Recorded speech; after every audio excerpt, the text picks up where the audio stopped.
なんでアメ車は日本で売れないの？なんでアメ車は日本で売れてないの？昔から今もこの関税の話の中では一つの話題だと思いますが、皆さん、私の意見を聞いてください。スティーブ的視点のスティーブと言います。チャンネル登録をよろしくお願いいたします。アメリカ生まれ、アメリカ育ち、いつも言うんですけど、昔からもうバリバリアメ車派だったスティーブです。アメ車しかなかったんですよ、私に。もうお父さん、自分若い時、本当にもう大学生、もう大学卒業するまでアメ車にしか乗ってない。私は初めて日本に行った時に、アメ車はほとんどなかったんですよね。びっくりしたんですよ。その時も、俺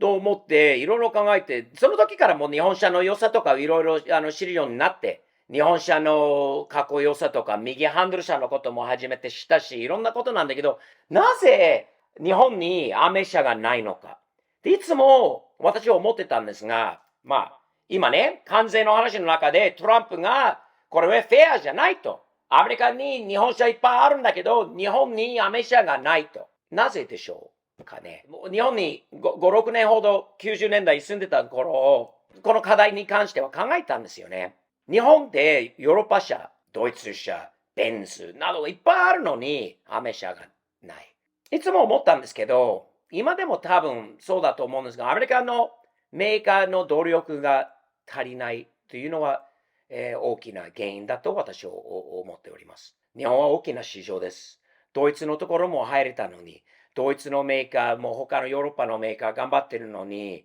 なんでアメリカはもっと力入れないのか。なんでもっと日本の市場にアメ車を右ハンドル仕様にしないのか、などなど。覚えてるクライスラー、ダイムラークライスラー、クライスラーとジープだけぐらいかな、日本で頑張ってたのは。あと一時的にフォードが少しなんかマツダとどっかとの提携であった頃がちょこちょこ見たんですが、ほとんどいないんですよね。マニアックじゃない限りはアメ車の旧車とか昔のインパラとかああいうんじゃなくて、現行車、90年代の新車などの車両がないの。よく言われてたのは、アメ車の車は日本の道にもう合ってないと。日本の環境に合わないって。確かに私それはその通りだと思います。大きなアメ車、でっかい車、排気量のすごい車、馬力があっても排気量あるんだけど、日本のシステムは日本国内で排気量によって税金などが変わってくるのと、狭い道にアメ車のでかい車通れるのか、通ることができるのか、できないのか、合わないっていうのは私も思ってたんですよね。そしてアメ車で右ハンドルのものとしても作られたものはない。日本はアメリカで売りたいから当然に右ハンドルの国で作られたものを左ハンドル車としてアメリカで売れるようにしているんだけど、アメリカのメーカーはそれしない。クライスラーぐらいかな、ジープかな、右ハンドルにして、あとはなかったんですよね。それ大きな原因だったと思う。信頼性とかのこともあったと思うんです。昔ね、私の好きなアメ車の頃というのは30年代、40年代、50年代、60年代、70年代の最初の72年ぐらいまでですかね。それまではアメリカはすごいいい車いっぱい作ってたと私は思ってます。しかし、その後は日本からアメリカに入ってきた車と比べると、日本車が壊れにくい。燃料がどんどん上がってきた中では、燃費のいい車がいいなって。やっぱりアメリカ人も思うようになって、もともとあんまり評価されなかった日本車がどんどん70年代、80年代の間にアメリカ国内で認められるようになってきて、燃費がいい、壊れない、すごくいい車だと。しかし、同じ時期、同じ頃、70年代の後半から80年代、90年代ぐらいまでかな、アメリカ人として恥ずかしながら、いい車作ってた、アメリカで、その間。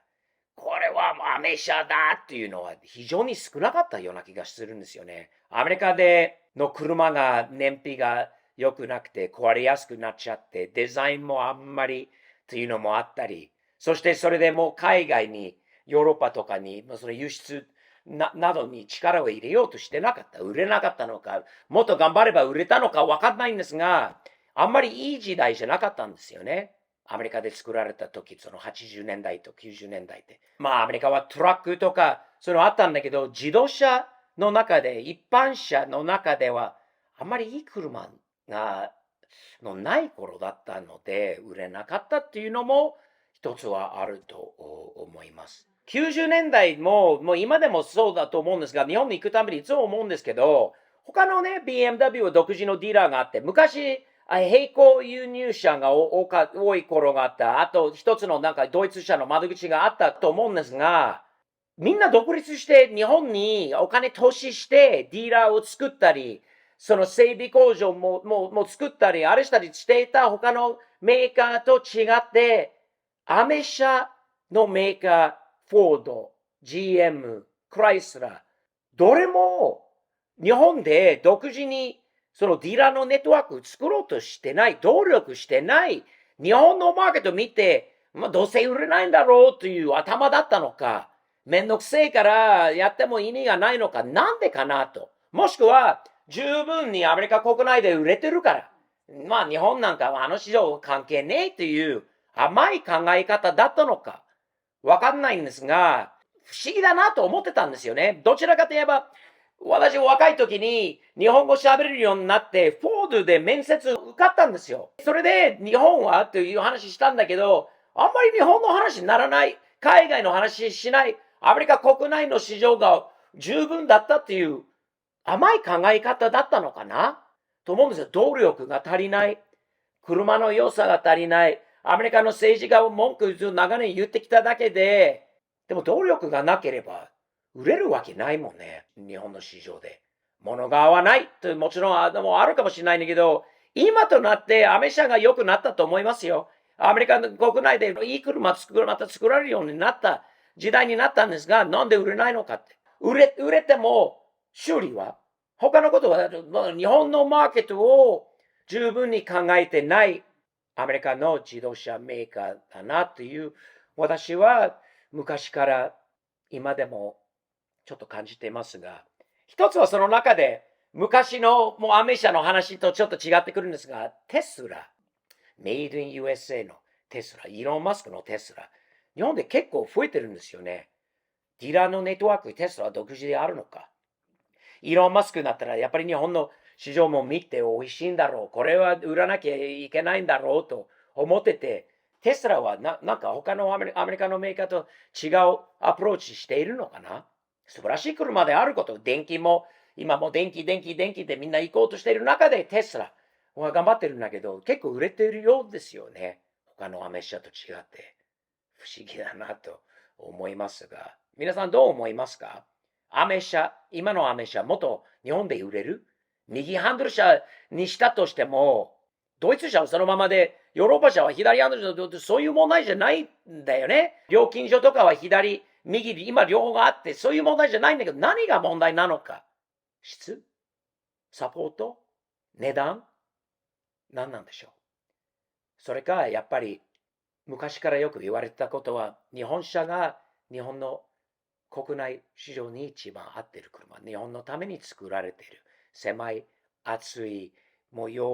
ハンドルが効く、曲がる、燃費のいい車。日本の市場用に作られて、その車がアメリカに来て通用されるんだけど、アメリカの車がなんか合わないのかな。もう今2025年となって、関税の話がいろいろ騒いでて、なぜ日本に元アメ車がないのかってトランプ言ってましたよね。なんだかんだって今の関税の話でよく考えると、関税の問題よりも動力の問題だなと思います。アメリカのメーカー、日本の市場に十分に力入れてない。真面目にもう日本で売らなきゃ、日本のこの市場に入らなきゃという考え方じゃなかったと思うんです。これは戦略ミスだと私は思っております。皆さんはいかがでしょうか？どう思いますでしょうか？よろしかったらチャンネル登録をよろしくお願いいたします。そして5月17日、18日、愛知県で行われるフィールドスタイルショー、アウトドア系のイベントに参加します。ハードカーゴという会社のブースに2日間、17、18日、朝から最後までいるので、よかったらぜひ遊びに来てください。そこで新商品、メイドインジャパンの新商品のキャップと T シャツといろいろあって、ステッカーもあって、サイン会と写真と握手と、ツーショットも一緒にしませんか？お待ちしております。日本大好きです。アメリカも大好きです。アメリカの自動車メーカーはもっと日本で頑張ってほしいんだけど、無理かな？難しいかな？今のままだと。ね、文句言うのは簡単だけど、売れるかどうかっていうのは、私はちょっと難しいことだと、すぐに難しいことだと思っております。チャンネル登録をよろしくお願いします。日々全身前向きに、サムズアップ的にやっていきましょうね。よろしくお願いいたします。では。